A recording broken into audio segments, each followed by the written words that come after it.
Kubera channel స్వాగతం అండి. మనం ఇక్కడ చూసినట్లయితే నిఫ్టీ నిన్న చాలా అవుట్ పర్ఫామ్ చేసింది. నియర్ అబౌట్ 500 పాయింట్స్ మనకి అప్ సైడ్ మూమెంటం అన్నట్టు చూస్తున్నాము. 25,388 దగ్గర క్లోజ్ అయింది. ఆల్ ఇండిసెస్ మనకు వచ్చేసి మంచిగా ట్రేడ్ అయింది. కాకపోతే మనకి ఏంటంటే ఇది స్మాల్ క్యాప్ ఇండెక్స్ వచ్చేసి జస్ట్ మనకి 0.79% మాత్రం అప్ సైడ్ మూమెంటం అనేది కనబడింది. సో ఇంతకన్నా ర్యాలీ అవ్వడానికి గల కారణం ఏంటని ఒకసారి చూద్దాం. ఇంకోటి ఏంటంటే 1.89% అండి, ఇది 4% అండ్ 5% అయితే కాదు. సో అందువల్ల ఏంటంటే మీరు ఏదైతే 470 పాయింట్స్ పెరిగిందో చాలా పెరిగిందని మనం అనుకోవచ్చు. కాకపోతే అది జస్ట్ 1.89% అనేది మీరు ఒకసారి గమనించాలి. నెక్స్ట్ వచ్చేసి మనకి నాస్డాక్, ఇది కూడా యూరోపియన్ మార్కెట్స్ కూడా బాగా స్ట్రాంగ్గా ట్రేడ్ అయినాయి. అండ్ ఈవెన్ మనకి డౌ జోన్స్ కూడా స్ట్రాంగ్ అయితే పాజిటివ్గా అయితే ట్రేడ్ అయితే జరిగింది. అండ్ 25,405 దగ్గర మనకి నిఫ్టీ అనేది ట్రేడ్ అవుతుంది. అది మీరు ఒకసారి చూడొచ్చు. ఓకే, సో ఇప్పుడు లెవెల్స్ చూద్దాము. లెవెల్స్ చూడబోయే ముందు ఇంపార్టెంట్ అప్డేట్స్ చూసి మనం చూద్దాము. మనం ఇక్కడ చూసినట్టయితే గోల్డ్ ప్రైస్ అనేది నిన్న బాగా పెరిగింది. దానికి గల కారణం యూరోపియన్ సెంట్రల్ బ్యాంక్ ఇక్కడ చూడండి, ఈసీబీ 25 బీపీఎస్ రేట్ కట్ అనేది చేసింది. సో ఇది అంటే ఇప్పుడు ఏదైతే మన మార్కెట్ పెరిగిందో దానికి గల ఇంపార్టెంట్ అప్డేట్స్ అనేది మనం చూద్దాము. ఇది ఒక కారణం అయి ఉండొచ్చు. నెక్స్ట్ వచ్చేసి ఇంకోటి, ఇది బజాజ్ హౌసింగ్ ఫైనాన్స్ ఏదైతే ఐపీఓ అయిపోయిందో, ఎందుకంటే అది 3.2 lakh crores అనేది బిడ్స్ జరిగింది. 3.2 lakh crores అనేది ఎప్పుడైతే ఎవరికైతే అలాట్ అవ్వలేదో వాళ్ళు కూడా వాళ్ళ మనీని మార్కెట్లో పంపింగ్ చేసి ఉండొచ్చు. ఇది కూడా one of the reasons. Okay, next ECB మనం చూసాం కదండి ఆల్రెడీ రేట్ కట్ అనేది. దీని తర్వాత మన నెక్స్ట్ 17-18 మనకి ఫెడ్ మీటింగ్ కూడా ఉంది. వాళ్ళు కూడా రేట్ కట్ చేస్తారనేది కూడా ఒకటి. ఇవన్నీ ఒక కారణం అండి. వన్స్ మార్కెట్ పెరిగిన తర్వాత నెంబర్ ఆఫ్ రీజన్స్ మనము కనబడతా ఉంటాయి. కాకపోతే ఈ రోజు మార్కెట్ ఎలా ట్రేడ్ అవ్వచ్చు, దాని ఇంపాక్ట్ నెక్స్ట్ ఎలా ఉండొచ్చు అనేది కూడా ఒకసారి చూద్దాం. ఓకే, నెక్స్ట్ ఇది చూడండి, ఇది ఎస్ బ్యాంక్ మీద మనకి వచ్చింది. జపనీస్ బ్యాంక్ వచ్చేసి plan to buy stake in Yes bank hits RBI wall.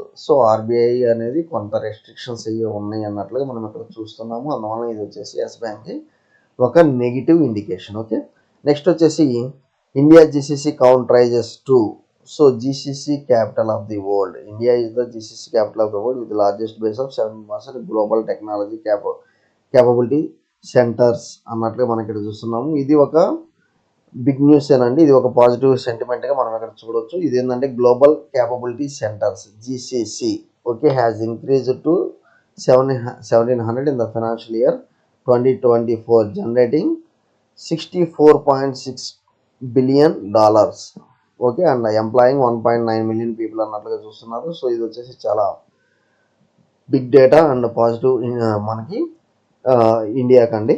And next వచ్చేసి మైక్రోసాఫ్ట్ వచ్చేసి 650 సపోర్టింగ్ స్టాఫ్, ఎక్స్బాక్స్ ఏదైతే ఉందో దానికి సపోర్టింగ్ స్టాఫ్ జాబ్స్ తీసేస్తున్నట్లు చూస్తున్నాము. జాబ్స్ కటింగ్ అయితే మనకి చూస్తున్నాము. ఇది ఒక రిసెషన్ వచ్చి పరిణామము. కాకపోతే ఏంటంటే మార్కెట్లో ఈ యొక్క ఇంట్రెస్ట్ రేట్స్ మనకి రేట్ కటింగ్ అనేది తగ్గుతూ ఉంటుంది.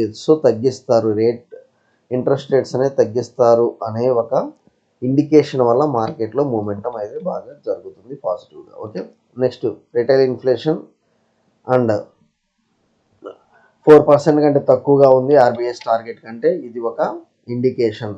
మీకు ఏంటంటే ఏదైతే మనకి నిన్న మార్కెట్ అంత మూమెంటం జరిగిందో దానికల్లా ఇండికేషన్ చెప్తున్నాను. నెక్స్ట్ ఇండస్ట్రియల్ ప్రొడక్షన్ వచ్చేసి జూన్లో మంచిగా, జూలైలో మనకి మంచిగా గ్రోత్ అనేది చూపించారు అన్నట్లుగా కూడా చూస్తున్నాము. ఇవన్నీ ఒక ఇండికేషన్స్ అండి. వన్స్ మార్కెట్ అనేది ఒక మూమెంటం వచ్చిన తర్వాత దానికి గల కారణం ఏందనేది కూడా మనం ఇక్కడ తెలుసుకుంటున్నాం. ఓకే, ఈరోజు మార్కెట్ ఎలా ఉండొచ్చు అనేది ఒకసారి మనం లెవెల్స్ చూద్దాం. దాని ముందు ఒక ఆప్షన్ చైన్ డేటా కూడా చూద్దాం. ఓకే, మనకి ఇది రౌండ్ ఫిగర్ 25,500 అనేది మనకి రౌండ్ ఫిగర్ ఎలా కనిపిస్తుంది. మంచి ఓఐ అనేది ఇక్కడ జనరేట్ అయితే అయ్యింది. ఓఐ అనేది జనరేట్ అయితే అయ్యింది, అది మీరు ఇక్కడ చూడొచ్చు. ఓకే, ఓఐ అనేది మనకి జనరేట్ అయితే అయ్యింది, అది మనం ఇక్కడ చూడొచ్చు. అండ్ కాకపోతే మేజర్ సపోర్ట్ ఏందనేది మనం ఒకసారి చూద్దాము. మార్కెట్లో మంచి బుల్లిష్ మూమెంటం వన్స్ 25,400 నేను క్రాస్ అవుతా ఉంటే మాత్రం నేను ఇమీడియట్గా 100 పాయింట్స్ టేకప్ చేస్తాను మనకి నిఫ్టీలో. 25,500 అనేది టార్గెట్గా పెట్టుకుంటాను, అది మీరు ఒకసారి చూడాలి. కాకపోతే మనకి ఇమీడియట్ సపోర్ట్ వచ్చేసి 25,350 అండ్ 350నే కనిపిస్తుంది. దీని తర్వాత మనకి మార్కెట్లో అంత ఫాల్ నాకు ఓఐ అయితే బిల్డ్ అవ్వలేదు. కాకపోతే ఏంటంటే మనకి 25,500 అనేది మంచి ఓఐ అయితే బిల్డ్ అయింది. అప్ సైడ్ మూమెంటం 25,350 అబోవ్ నేను అప్ సైడ్ మూమెంటమే చూస్తున్నాను. ఓకే, అండ్ మనం ఒకసారి నిఫ్టీ చార్ట్స్ కూడా చూద్దాము. నిఫ్టీ చార్ట్స్ చూసినా మనం 50 మినిట్స్ క్యాండిల్ కొంత అనేది మార్కెట్లో లాస్ట్లో కరెక్షన్ అయితే కనపడింది. కాకపోతే ఇది బౌన్స్ బ్యాక్ అయ్యే ఛాన్సెస్ ఈరోజు కనిపిస్తుంది. ఓకే, బౌన్స్ బ్యాక్ అయ్యే ఛాన్సెస్ అయితే మనకి ఈరోజు కనిపిస్తుంది. ఇక్కడ నుంచి నాకు 25,500 అన్నట్లుగా మనం చూస్తున్నాము. అండ్ ఇది వచ్చేసి నేను మేజర్ సపోర్ట్గా కింద అయితే తీసుకుంటానండి. ఈ లెవెల్ కంటే నాకు ఎక్కువైతే కరెక్షన్ అయితే కనిపించట్లేదు. ఈ లెవెల్ కంటే ఎక్కువైతే నాకు కరెక్షన్ అయితే కరెక్షన్ కనబడి నాకు 25,120 దాకా కనిపిస్తుంది. ఒకసారి 5 మినిట్స్ క్యాండిల్లో కూడా చూద్దాము నిఫ్టీ. ఓకే, సో ఇక్కడ మనకు కొంత సెల్లింగ్ ప్రెషర్ కనిపించినా కానీ మళ్ళీ బౌన్స్ బ్యాక్ అయ్యి నాకు 25,500 ఈరోజు టచ్ అయ్యే ఛాన్స్ అయితే ఎక్కువ కనిపిస్తున్నాయి. మీరు ఒకవేళ డౌన్ సైడ్ అయితే 25,245 దాకా నాకు కనిపిస్తుంది. సో 25,245 ఈ లెవెల్స్ దాకా నాకు కనిపిస్తుంది. ఓకే, నిఫ్టీలో ఒకసారి బ్యాంక్ నిఫ్టీలో చూద్దాం. బ్యాంక్ నిఫ్టీ అయినా కానీ మనకు వచ్చేసి డౌన్ఫాల్ 51,500 రౌండ్ ఫిగర్ అనుకుంటే నాకు ఇది మళ్ళీ అప్ సైడ్ మూమెంటం 52,000 అయితే 52,000 అయితే కనిపిస్తుంది. ఒకసారి చూద్దామండి మనం మార్కెట్లో ఎంతవరకు ఈరోజు. కాకపోతే ఈరోజు కూడా మనకి పాజిటివ్ మూమెంటం అది క్యారీ అయ్యే ఛాన్స్ అయితే కనిపిస్తుంది. పాజిటివ్ మూమెంటం నాకు డౌన్ సైడ్ అయితే ఇది కనిపిస్తుంది. డౌన్ సైడ్ కంటే నాకు అప్ సైడ్ మూమెంటం ఈరోజు కూడా కనిపిస్తుంది as per ఓఐ. Okay, so option data ప్రకారం మాట్లాడుతున్నాను.